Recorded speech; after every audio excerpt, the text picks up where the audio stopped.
행복한 이기주의자 두 번째 이야기. 웨인 다이어 지음, 김성옴김. 언제나 답은 내 안에 있다. 21세기 북스. 머리말. 매일 만나는 행복을 위한 지침서. 지금과 분명 달랐을 과거에는 세상이 어떤 모습이었을지 상상해본다. 우리보다 앞서 살았던 사람들은 무엇을 느끼고 어떤 생각을 했을까? 피타고라스, 부처, 예수, 미켈란젤로, 셸리, 셰익스피어, 에머슨, 그리고 우리가 존경하는 수많은 정신적 지도자들이 우리와 똑같은 땅을 걸어다니고 똑같은 물을 마시고 똑같은 달을 보고 오늘 내 몸을 덮여준 바로 그 햇볕에 몸을 녹였다고 상상하면 호기심이 구름처럼 피어오른다. 그런데 그보다 더 흥미를 끄는 것은 시대를 초월한 이 위대한 인물들이 우리에게 과연 무엇을 알려주고 싶어 했는가이다.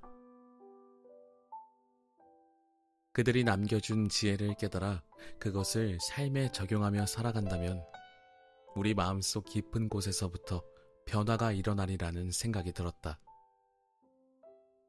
이 해박한 스승들 중 상당수는 당시의 문제적 인간으로 취급되었다. 어떤 이들은 자신의 신념 때문에 죽어야 했다. 그러나 그들의 가르침은 결코 침묵으로 묻힐 수 없었다. 그들의 말은 아직도 살아있으며 우리에게 더 심오하고 풍요로운 인생을 경험하라고 조언한다.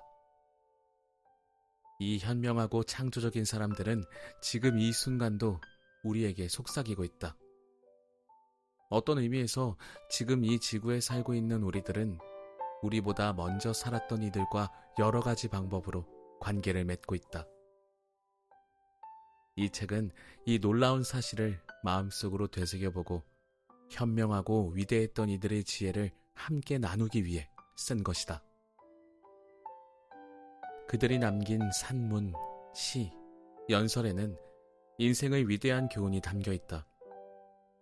그들은 지금과는 판이하게 다른 시대에 살았지만 아직도 당신과 나에게 말을 건넨다. 과거의 위대한 정신들은 그들의 언어를 통해 아직도 우리와 함께 존재하고 있는 것이다. 나는 우리의 옛 스승들 중에서 60명을 선택했는데 그들은 고대, 중세, 르네상스, 근대, 그리고 현대를 대표하는 세계 각지의 다양한 그룹으로 이루어져 있다. 어떤 이들은 90세를 넘어서까지 살았는가 하면 어떤 이들은 20대 초반에 죽었다. 남자도 있고 여자도 있다. 아메리카 원주민, 극동지방, 중동지방 사람도 있다. 학자, 군인, 과학자, 철학자, 시인, 정치가들도 모두 여기 모였다. 그들은 각자 여러분에게 하고 싶은 말이 있는 것이다. 이 책에서는 60명으로 한정했지만 여기에서 언급하지 않은 사람들 역시 중요하기는 마찬가지다. 선정한 글귀 하나하나와 글쓴이의 면면은 각 장의 주제를 잘 설명하기 위해 선택한 것일 뿐이다. 과거의 위대한 스승들을 빠짐없이 포함하려면 이 책을 트레일러와 크레인으로 들어올려야 할지도 모른다. 우리 조상들이 남긴 유산은 그만큼 방대하다. 이 책의 각 장은 고귀한 스승들의 저술이 지금 여기 있는 당신에게 어떤 도움이 되는지를 설명하는 식으로 풀어냈다. 그리고 각각의 장 끝에는 이 교훈들을 삶에서 직접 실행할 수 있는 방법들을 실었다. 그것은 우리가 가장 존경하는 스승들이 갖춘 통찰력을 당신도 공유하도록 하고 싶어서이다. 따라서 여기에 선정된 글 하나하나를 열린 마음으로 읽기 바란다. 그러면 내가 이 글을 쓰면서도 그랬듯이 여러분도 그들과 함께 있다는 것을 느낄 것이다. 이 책에 선정된 글은 대부분 시다. 나는 시를 유의가 아닌 마음의 언어라고 생각한다. 그것은 또한 서로의 지혜를 주고받을 수 있는 짧지만 강력한 통로라고 믿는다. 지혜는 무지를 밝힌다. 내가 그랬던 것처럼 제대로 마주한 적 없던 완전한 나의 모습. 내가 정말로 사랑하는 것들, 그리고 내가 진실해지는 순간은 언제인지를 죄송합니다. 그리고 내가 진실해지는 순간은 언제인지를 당신도 알게 되기를 바란다. 그리하여 마침내 당신이 원하는 삶의 모습을 살아갈 지혜를 얻는다면 나로서는 더할 나위 없는 기쁨이다. 당신은 이제 각각 다른 장소와 다른 시대에 살면서 당신을 향해 직접 메시지를 남긴 60명의 당당한 영혼들을 만나려는 찰나에 있다. 비록 이 세상을 떠났지만 아직도 우리 곁에 머물고 있는 위대한 현인들을 만나 최상의 지혜를 얻게 되길 바란다. 이 책이 2개월 동안 매일 어제의 나보다 나은 하루를 살게 하는 당신의 영혼을 새롭게 하는 지침서가 되길 바란다. 그 계획에 따라 매일 한 장씩 읽은 다음 그날 그 장에서 제안하는 것을 적용하려고 의식적으로 노력하라. 그리고 2달 뒤에는 이것을 당신에게 주어진 한 해를 인도할 참고서로 사용해보자. 차례에 있는 60개의 주제를 살펴보고 나서 당신이 인내, 자비, 친절, 명상, 용서, 겸손, 리더십, 기도 또는 그 외의 과거의 스승들이 언급한 것을 더 강화할 필요가 있다면 그 주제에 관한 글을 다시 읽고 역동적으로 적용해보자. 이렇게 하면 당신의 하루가 충만하게 될 것이다. 당신의 마음속에 그들의 지혜가 살아 반짝이게 하고 당신의 삶이 더 빠르고 강하게 고동치도록 하라. 과거의 위대한 스승들은 내가 그렇게 할 수 있도록 도와주었다. 당신 또한 모든 시대의 지혜를 삶에 적용할 수 있기를 소망한다. 웨인 다이어. 큰일 났습니다. 일단 저는 시를 잘 못 읽습니다. 큰일 났네요. 시를 좋아하는데 잘 못 읽어요. 돈을 좋아하지만 돈을 많이 못 버는 것과 좀 비슷하다고 할 수 있겠죠?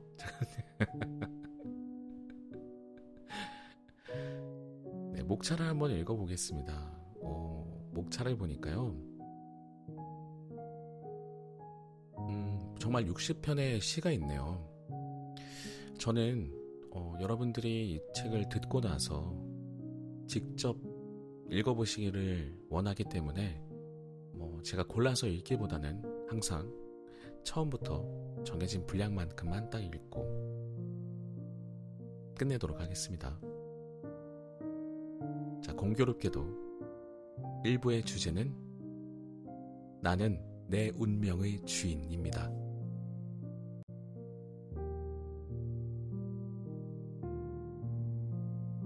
우리가 침묵할 때 마음속에서 일어나는 일.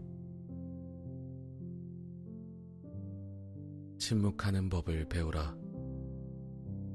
너의 고요한 마음이 흡수하게 하라. 들리는 그대로. 피타고라스. 인간의 모든 불행은 방 안에 홀로 조용히 앉아 있을 수 없는 것에서 시작된다. 블레즈 파스칼. 이 책에서 한 주제를 조명하기 위해 2명의 작가를 선정하는 것은 이 장뿐이다. 피타고라스와 파스칼은 2200년이라는 시간의 격차를 두고 수학과 과학 분야에서 각각 당대의 가장 뛰어난 인물로 손꼽혔다. 피타고라스는 플라톤과 아리스토텔레스의 사상에 영향을 주었고, 특히 수학과 서구 합리주의 철학의 발전에 크게 이바지했다. 파스칼은 과학적 사고의 원조로 평가받는 사람 가운데 하나로 수동식 펌프, 수압기, 그리고 디지털 계산기를 최초로 발명했다. 아직도 세계 곳곳의 학교에서는 압력에 관한 법칙인 파스칼의 법칙을 아이들에게 가르친다. 두 과학자가 지극히 논리적인 사람들이었음을 기억하면서 다음 인용문을 다시 읽어보자. 파스칼은 이렇게 말했다. 인간의 모든 불행은 방 안에 홀로 조용히 앉아 있을 수 없는 것에서 시작된다. 피타고라스는 다음과 같이 말했다. 침묵하는 법을 배우라. 너의 고요한 마음이 흡수하게 하라. 들리는 그대로. 두 사람 모두 삶에서 침묵과 명상이 얼마나 중요하고 가치 있는지를 말하고 있다. 당신이 회계사이든 예술가이든 그건 상관없다. 침묵 속에서 홀로 시간을 보내는 것은 매우 가치 있는 일이다. 그들은 우리에게 다소 낯설 수도 있지만 아주 중요한 삶의 존재 방식에 대해 말해주고 있다. 불행에서 벗어나려면 방 안에 홀로 조용히 앉아 명상하는 법을 배우라. 방 안에 홀로 앉아서 명상을 한다는 건 자신과 대화를 해보라는 게 아닐까요? 저도 이 책을 지금 처음 읽고 있기 때문에 어떤 의문이나 궁금증 같은 것들이 생기고 있는데, 저는 이 부분을 이렇게 해석하고 싶네요. 침묵과 명상은 내 안의 소리에 귀를 기울이는 거잖아요. 사회에 나가서 일을 하거나 사람들을 만나거나 하다 보면 온전히 나 혼자서 나에게 집중할 수 있는 그런 시간들이 좀 부족한데, 조용히 앉아서 명상하고 혼자 방 안에 있어 보면 어떨까 싶네요. 계속 읽겠습니다. 일반적으로 사람은 하루에 6만 개 정도의 생각을 한다고 한다. 문제는 어제 했던 6만 개의 생각을 오늘 또 하고 내일 다시 반복한다는 것이다. 생각을 지우라는 말씀이었을까요? 너무 공감됩니다. 우리 마음속은 날이면 날마다 똑같은 수다로 가득 차 있다. 명상하는 법을 배운다는 것은 생각과 생각 사이에 있는 빈 공간, 즉 생각의 틈새로 들어가는 길을 찾아내는 것이다. 당신은 생각들 사이에 있는 이 고요한 빈 공간에서 완전한 평화가 어떤 것인지 느낄 수 있을 것이다. 보통의 경우 그 평화는 전혀 감지할 수 없는 영역에 속해 있다. 하루에 6만 개의 독립된 생각을 한다면 그 생각들 사이에 있는 공간으로 비집고 들어가기란 여간 힘든 게 아닐 것이다. 밤이고 낮이고 전속력으로 달릴 생각만 하는 우리의 머릿속은 언제나 스케줄, 돈 걱정, 성적 환상, 식료품 목록, 옷 문제, 아이들에 대한 걱정, 휴가 계획, 그리고 회전목마처럼 반복되는 자잘한 생각들로 뒤범벅이다. 그런 6만 개의 생각은 대개 매일 일어나는 일상의 것들로 그 결과 침묵을 위한 공간이 전혀 없는 정신구조가 형성된다. 이 정신구조로 인해 대화 중 침묵이나 생각의 모든 틈새를 채우려는 문화가 만들어진다. 사람들은 침묵을 당혹감이나 사회성 결여와 동일시하는 경향이 있다. 맞아요. 조용한 사람들을 좀 사회성이 없다고 오해하시는 분들이 종종 계시죠. 우리는 재빨리 달려들어 이 공간을 메우는 방법을 배운다. 무슨 내용으로 채우든 상관없다. 차 안이나 식사하는 동안의 침묵을 우리는 어색한 것으로 여긴다. 저도 공감합니다. 조용한 거를 별로 안 좋아해요. 혼자 있을 땐 좋아하는데 누군가와 같이 있을 때 갑자기 조용해진다? 이걸 좀 못 견뎌하는 것 같습니다. 이거 제 얘기인 것 같은데요. 계속 읽겠습니다. 이는 우리 자신에 대해서도 마찬가지다. 우리는 침묵하는 훈련이 안 되어 있다. 내면의 대화도 사람들 간의 대화와 똑같이 생각해 침묵을 불편해하고 못 견뎌한다. 그러나 내면의 대화란 고요한 영역, 즉 혼돈이 사라지고 앞을 밝혀주는 안내자가 우리에게 다가오는 곳. 피타고라스가 우리에게 들리는 것들을 들리는 그대로 고요한 마음이 흡수하게 하라고 말한 바로 그곳이다. 명상은 또한 우리가 침묵하지 않을 때의 일상적 삶에도 영향을 끼친다. 매일 명상을 하면 행복감이 점점 커지고 에너지가 증가하고 생산성이 높아지고 사람들과의 관계가 더 만족스러워지고 신에게도 더 친밀감을 느끼게 된다. 마음이란 연못과 같다. 온갖 파문이 있는 수면은 연못의 일부일 뿐이다. 진정한 연못은 수면 아래 고요하고 깊은 곳이다. 마음도 깊은 곳으로 내려가야 생각들 사이의 공간에 다다르게 된다. 그 틈은 온전히 비어있으며 고요 그 자체다. 쪼갤 수도 없다. 고요함은 수십 번씩 쪼개도 여전히 고요할 뿐이다. 어쩌면 이것이 신 혹은 완전함의 본질인지도 모른다. 나누어질 수 없는 하나 말이다.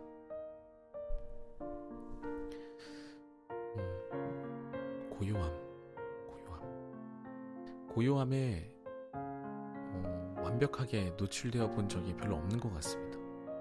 우리는 고요하고 싶어서 노이즈 캔슬링을 사용하지만 사실 노이즈 캔슬링을 사용한다는 건 고요한 건 아니고 그냥 하나만 듣고 싶어서잖아요.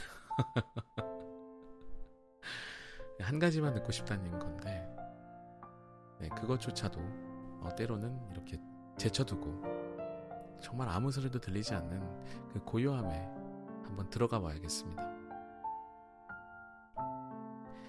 파스칼과 피타고라스는 우주의 본질을 연구했다. 그들은 에너지, 공간, 시간, 그리고 우주의 진실과 씨름했다. 여기 있는 우리 모두에게 그들이 던지는 메시지는 정말 단순하다. 만약 자기 내면의 우주를 이해하고 싶다면, 그리고 그 우주가 어떻게 움직이는지 알고 싶다면 침묵하라.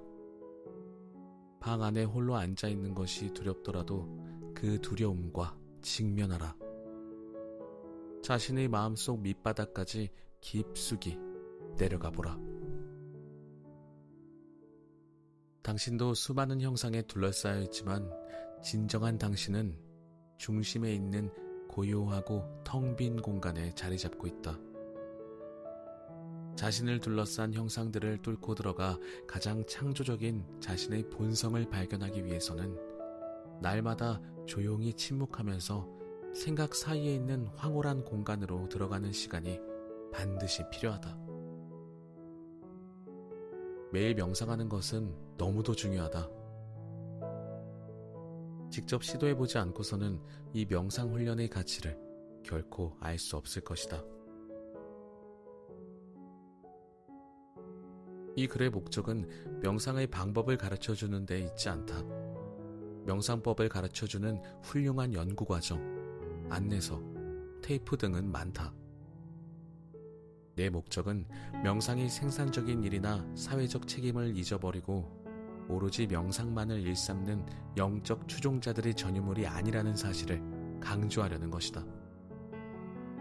명상이란 도리를 벗어나지 않고 신념에 따라 사는 사람들, 숫자를 가지고 씨름하는 사람들, 그리고 파스칼의 법칙을 믿는 사람들이 옹호했던 훈련이다. 이 끝없는 공간의 영원한 침묵이 나를 두렵게 한다 고 했던 파스칼의 심정을 당신도 아마 똑같이 느낄 것이다. 두려움을 이겨내고 방 안에 홀로 고요하게 앉아있을 수 있는 방법을 몇 가지 소개한다. 명상이 말 그대로 어떤 기도와 같은, 신과의 대화 같은 느낌이 좀 있는데 저는요.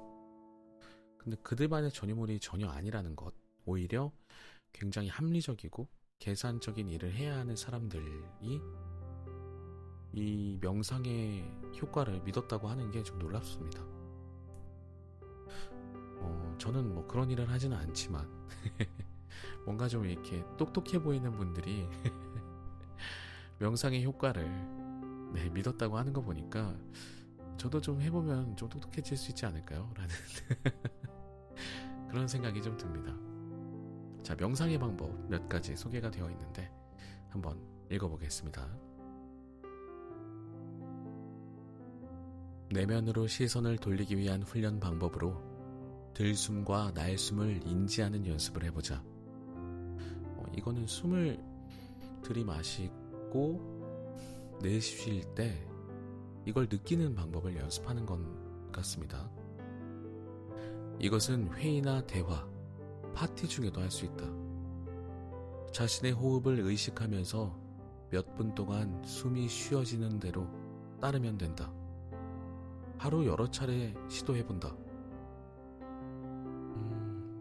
그러고 보니까 숨을 쉴 때 내가 지금 들이마시고 있는지 내쉬고 있는지 그런 것을 일일이 다 신경 쓰면서 숨을 쉬어본 적은 없네요. 이 숨을 느끼는 것만으로도 효과가 있다고 하니까요. 이거는 좀 해보면 좋을 것 같습니다. 주로 대중교통을 이용한다든지 그럴 때 좀 해보면 좋지 않을까 싶은데요. 운전할 때는 혹시 모를 사고를 방지하기 위해 운전에 최대한 신경 쓰시는 게 좋을 것 같고요. 그냥 길을 걸을 때도 좋겠네요. 내가 아는 길을 걸고 있다면 길을 걸을 때도 도움이 될 것 같습니다. 두 번째 방법이네요. 오늘 시간을 내어 방 안에 혼자 조용히 앉아 자신의 마음을 들여다보자. 그리고 꼬리를 물고 계속되는 다양한 생각들이 흘러가는 대로 따라가보자. 마음속에서 날뛰고 있는 이 움직임을 깨닫게 되면 그 생각들을 넘어서는데 도움이 될 것이다. 이거는 숨을 먼저 느끼고 나서 이제 그 다음부터는 생각을 좀 느껴보자라는 말씀인 것 같습니다. 숨을 좀 느끼다 보면 뭔가 그 정신이 좀 정리가 되는 상황이 될 것 같아요. 그 상태에서 내가 그냥 떠오르는 생각을 그대로 내버려 둬서 그 생각들이 어떻게 움직이는지 한번 살펴보는 거죠. 나 이런 생각하는구나 라고요. 그러고 보니까 저도 이 생각을 제가 왜 했지? 라고 생각해 본 적은 없는 것 같습니다. 뭔가 명상이 그렇게 많이 어려운 것 같지는 않네요. 다만 이런 거를 밖에 나가서 하고 있다고 하면은 뭔가 사람들이 이상하게 생각할 수도 있겠다는 그런 짐작은 됩니다. 하지만 그런 짐작들은 그것조차 나의 생각일 뿐이니까 두려워하지 말고 나 혼자서 하면 되는 거니까요. 정말 좋았을 때 다른 사람에게 추천해 보면 어떨까 싶네요. 자, 두 번째 장입니다.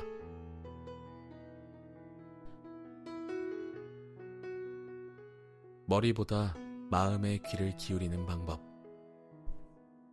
허먼 멜빌. 이 무시무시한 대양이 실로 푸른 육지를 둘러싸고 있는 것처럼 그렇게 사람의 영혼 속에는 고립된 섬 타히티가 자리 잡고 있다. 평화와 기쁨에 가득 차서. 그러나 반쪽짜리 인생이 겪은 온갖 공포에 에워싸여 모비딕에서. 여기에 인용된 이 글을 읽을 때면 나는 아내와 함께 이탈리아 아시시에 있는 작고 예쁜 예배당을 방문했던 일이 생생하게 떠오른다. 아시시는 13세기에 성 프란체스코가 기적들을 행했던 곳이다. 이 예배당은 아시시 지역의 대부분이 그렇듯 잘 보존되어 있어서 방문객들은 마치 중세로 되돌아간 것 같은 느낌에 빠지곤 한다. 세계 곳곳에서 수백만 명이 찾아와 이 오래됐으나 잘 보존된 작은 교회에서 기도를 드린다. 본 예배당은 성 프란체스코가 죽은 뒤 몇백 년 지나서 지은 훨씬 더 넓고 화려한 건물의 한가운데에 자리 잡고 있다. 사방이 막혀있는 이 건축물들은 기둥이 웅장하고 천장은 거대하며 매우 열정적이었던 성 프란체스코를 찬사하며 교회가 바친 물건들로 장식되어 있어 바깥쪽 방을 걸을 때는 마치 박물관에 와 있는 듯한 느낌을 받았다. 그렇게 중앙에 있는 본당에 들어선 순간 우리 두 사람은 그 장소가 뿜어내는 기쁨과 평화를 느꼈다. 내 영혼 속의 고립된 섬 타히티가 이런 곳이겠구나 싶었다. 우리는 내면의 벅차오름을 느끼면서 성 프란체스코의 상징인 조건 없는 사랑의 에너지를 느꼈다. 30분 정도 깊은 생각에 잠긴 뒤 우리는 어떤 신성한 존재와 교감한 느낌을 받고 떠나왔다. 그 순간이 서로의 영적 성장에 도움을 주는 동반자가 된 우리 두 사람의 삶의 전환점이 되었다는 것을 자주 깨닫곤 한다. 허먼 멜빌의 글은 아시시에서의 그 극적인 순간으로 나를 데려다 준다. 중앙에 있는 본당은 영혼, 즉 신의 진실과 축복의 장소를 나타낸다. 둘러싸고 있는 바깥 건축물은 우리의 육신과 같다. 그것은 중앙에 자리 잡은 아름다움과 진리에서 한 걸음 떨어져 있다. 만족자리 인생이란 평화와 기쁨의 장소, 고립된 섬 타히티에 이르지 못한 삶이다. 만족자리 삶은 외부 세계의 구조물 속에서 구속된 채 사는 삶이다. 멜빌이 영혼을 둘러싸고 있다고 표현한 그 공포는 축복이 자리 잡은 중심부를 사람들이 발견하지 못하도록 방해하려는 듯하다. 당신은 중심부에 다가가면 훨씬 더 심오하고 풍부한 인생을 경험할 수 있음을 알지만 웬일인지 실록이 푸릇한 타히티, 그 평화로운 예배당을 멀리서 훔쳐보며 바깥쪽의 대양 여기저기를 건드리기만 한다. 가장 무서운 시나리오를 상상해보자.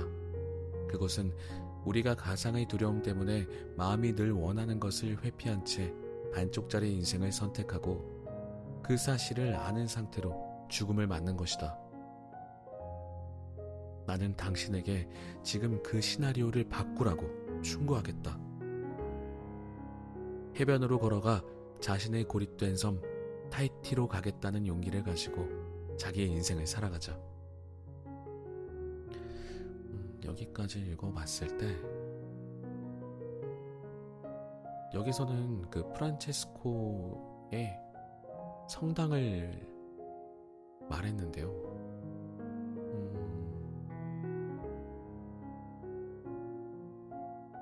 이 예배당은 어떤 물리적인 그런 건물이지만 마음에도 그런 장소들이 있지 않을까 싶어요. 만약에 이 앞서 1장에서 말했던 것처럼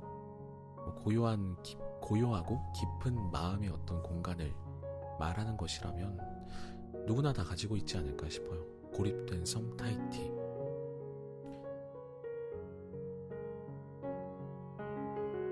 그 안에 들어가는 것을 두려워하지 말라고 말하고 있는 것 같습니다.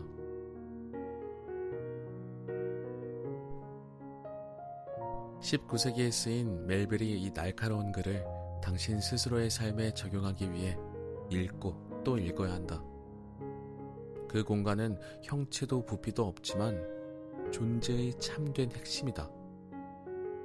그 공간을 경험할 수 있다면 완벽하게 살아온 삶, 완벽하게 감사하는 삶에서 오는 평화와 기쁨을 알게 될 것이다. 우리는 명상을 통해 육체라는 껍질을 통과해 풍랑이 이는 마음속 대양과 외부의 압력들을 자신의 방식대로 헤쳐나가 그 안에 있는 더 이상 나뉘지 않는 핵심, 소리도 없는 그곳에 도착함으로써 실록이 푸른 타이티, 평화로운 예배당에 다가갈 수 있다. 명상과 연결이 되는 거네요. 네.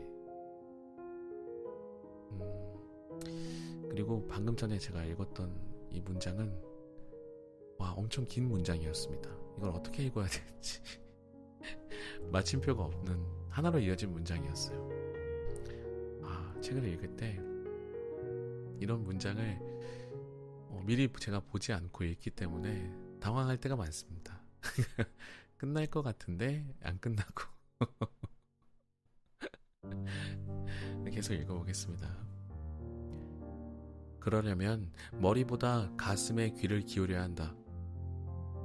당신의 가슴은 침묵으로 목적을 말하는 반면에 머리는 우리가 이를 따를 수 없는 이유를 자주 말한다. 성공한 음악가는 이렇게 말한다. 음악을 만드는 것은 음표 사이의 침묵이다. 형체도 없고 부피도 없는 그 침묵 없이는 음악이 존재할 수 없다. 그곳에서 듣고 느낀 후에야 반쪽짜리 인생이 결코 자신을 위한 것이 아님을 깨닫게 된다. 자신의 진실이라고 생각하는 것들을 메모해보자. 자신이 가장 깊은 곳에 있는 느낌들을 말로 털어놓아보자. 꼭 해야 한다거나 하지 말아야 한다고 들어왔던 것들을 지워버리자. 그러면 일, 가족, 삶 전체에서 성취감을 느끼게 될 것이다. 당신의 마음이 당신에게 해보자고 간청하는 것은 무엇인가?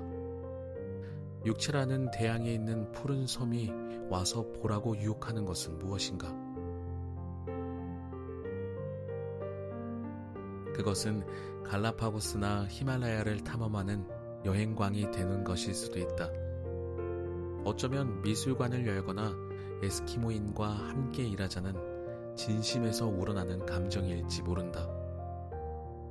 그것은 또한 시를 쓰거나 교향곡을 작곡하려는 고통스러운 열망일 수도 있다. 중심부에 있는 당신의 비밀은 무엇인가? 로버트 프로스트는 둥글게 둘러선 우리는 춤을 추며 미루어 짐작한다.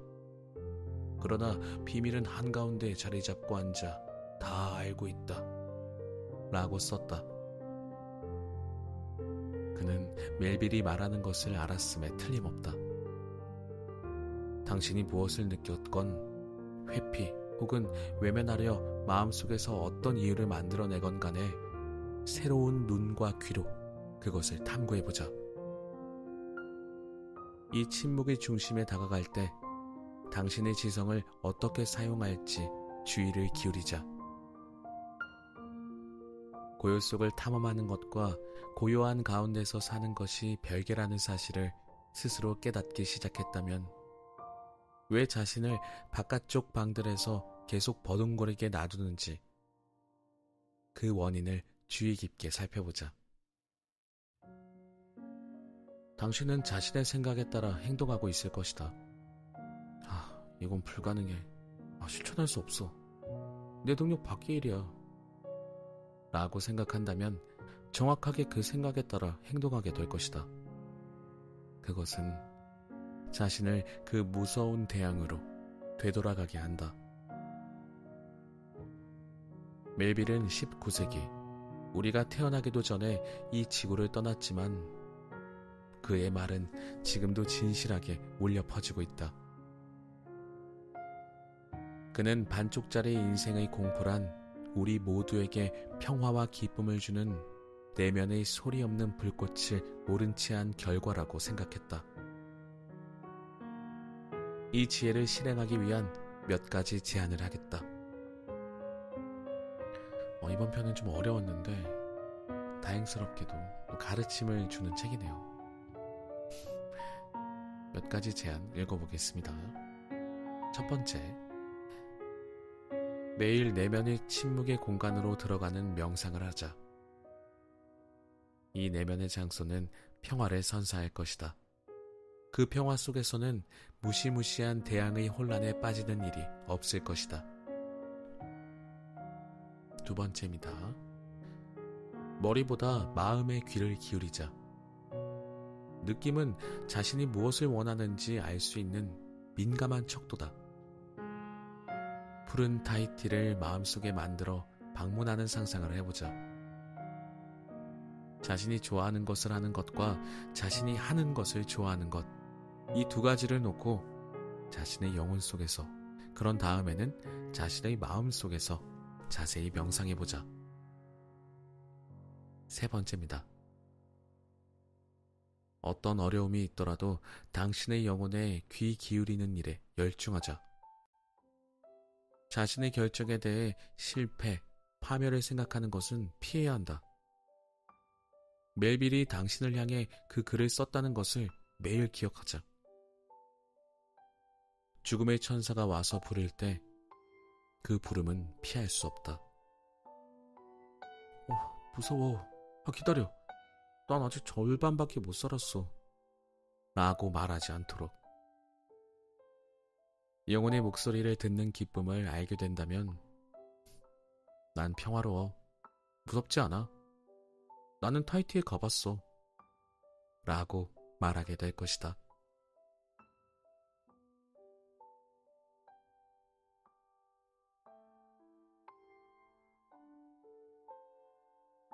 (3장)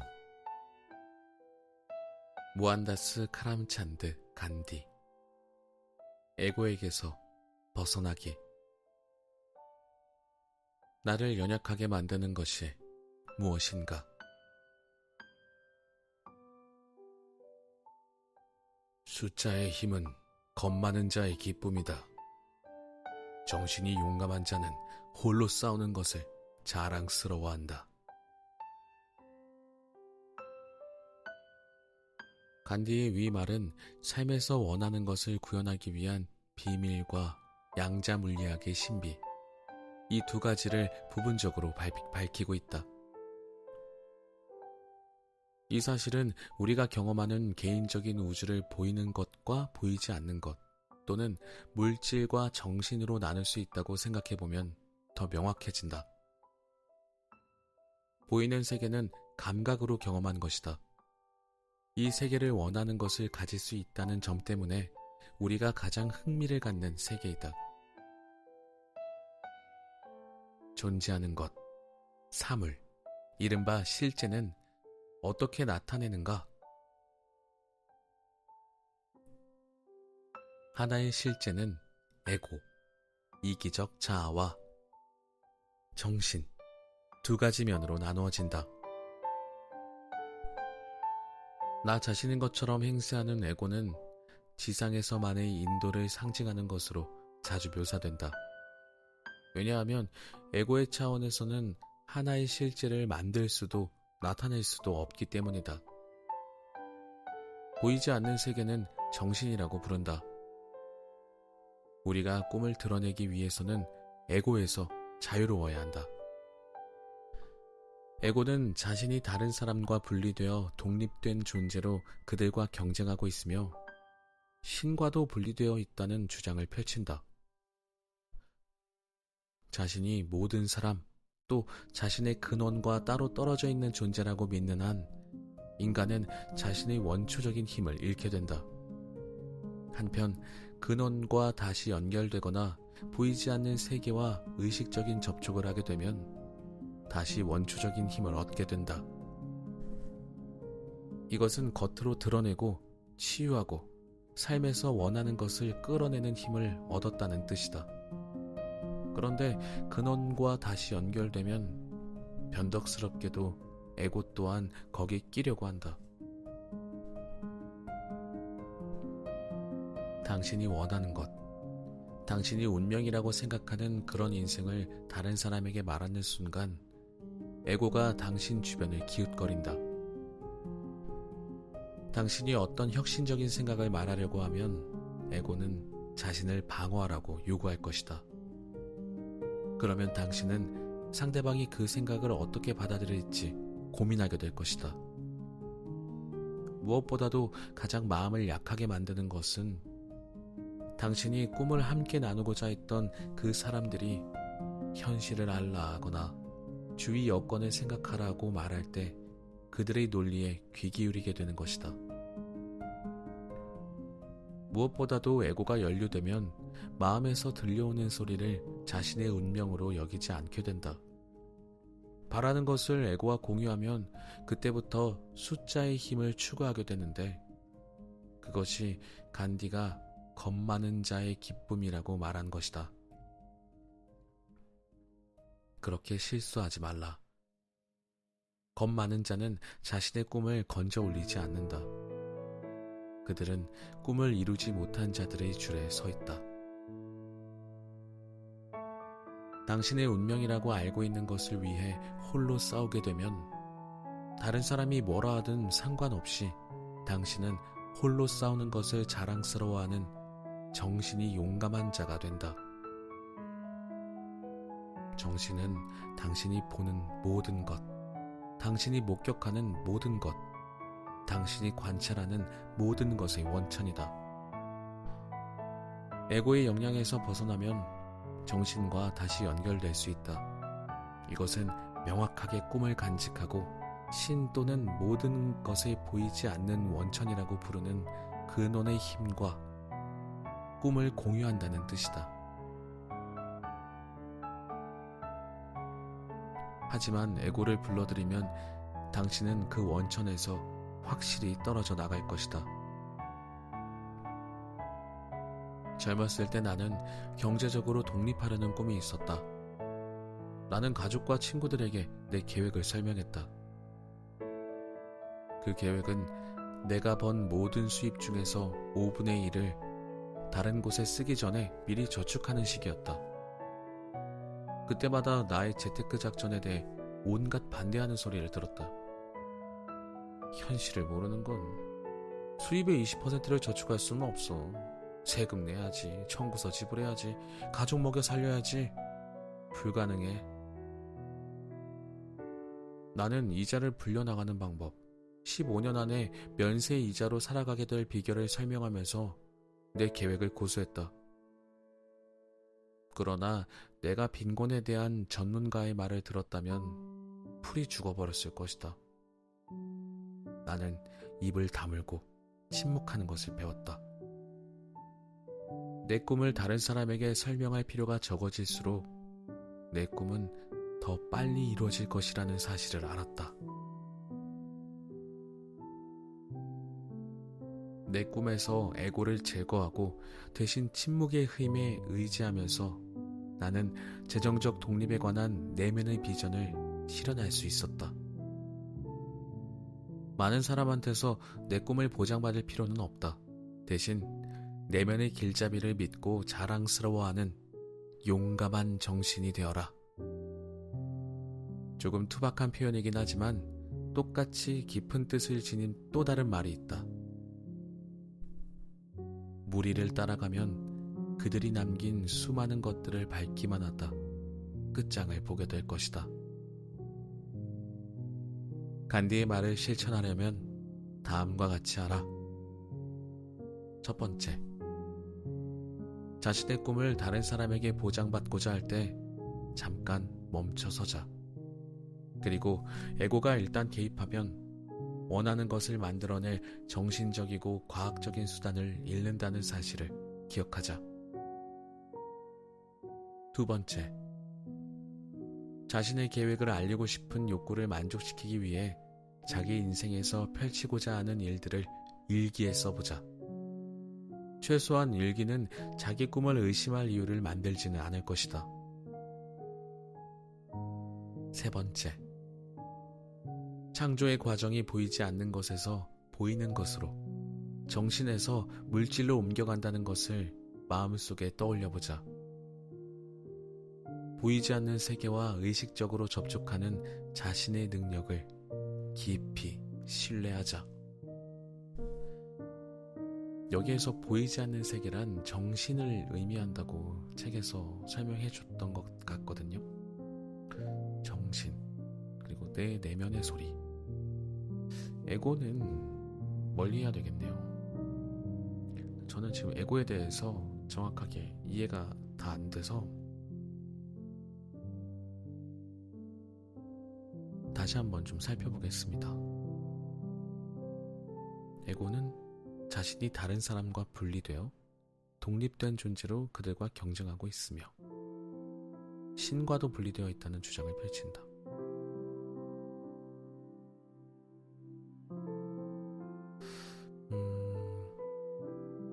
원초적인 힘을 얻게 된다. 에고에 대해서는 좀 다시 확인을 좀 해봐야 될 것 같습니다. 중요했던 것은 자기 자신이 세운 계획과 자기 자신이 믿고 있는 목표가 있으면 그냥 조금 믿고 묵묵하게 걸어가야 한다는 것입니다. 우리는 요새 내 생각을 다른 사람들과 공유할 수 있는 수단과 방법들이 너무 많이 있잖아요. SNS도 있고 유튜브도 있을 것이고요. 여러 가지 방법들이 있을 텐데 내가 뭐가 궁금하면 그곳에서 바로 찾아보는 게 습관이 되어 있고 나의 생각을 써놓고 나서 다른 사람의 의견을 보는 것에 너무 익숙해져 있는 것 같습니다. 저는 SNS를 하지 않습니다만 못하는 거죠. 어떻게 하는지 잘 몰라요. 일단 저에게는 흥미가 없습니다. 그래서 하고 있지는 않는데 언젠가 하고 싶기는 할지도 모르겠습니다. 아무튼 중요한 건 내 스스로의 계획을 일기에다가라도 써서 뭔가 말하고 싶어하는 욕구를 다스리면서까지 스스로 주변의 어떤 의견들에 너무 휘둘리지 않아야 한다고 말하는 것 같습니다. 저는 여기까지 오늘 읽을 거예요. 그래서 이어지는 내용들도 너무나 좋은 것들이 많이 있으니까 이 책을 여러분들께서 직접 구매해서 한번 읽어보시면 어떨까 싶네요. 오늘의 책은 행복한 이기주의자 두 번째 이야기였습니다. 첫 번째 책과는 조금 다른 느낌의 책인데 이것은 60여 명의 위인들이라고 하면 좀 그럴까요? 위대한 사상가들의 말들을 모아서 저자분께서 본인의 이야기와 같이 적절하게 섞어서 읽기 쉽도록 설명해 주시는 그런 책입니다. 이기주의자라는 말이 부정적으로 들릴 수도 있는데 저는 제가 잘 돼야 남들을 잘 도울 수 있다고 생각합니다. 제가 앞서 말씀드렸는지 모르겠는데 그래서 저는 내가 잘 안 됐는데 남들을 돕는 분들을 존경합니다. 저는 아직 그 정도의 그릇이 되지 않기 때문에 제가 좀 잘 되고 나서 그때서라도 남들을 좀 도울 수 있는 그런 사람이 되고 싶습니다. 들어주셔서 감사하고요. 저는 다음 책으로 다시 찾아뵙도록 하겠습니다. 감사합니다.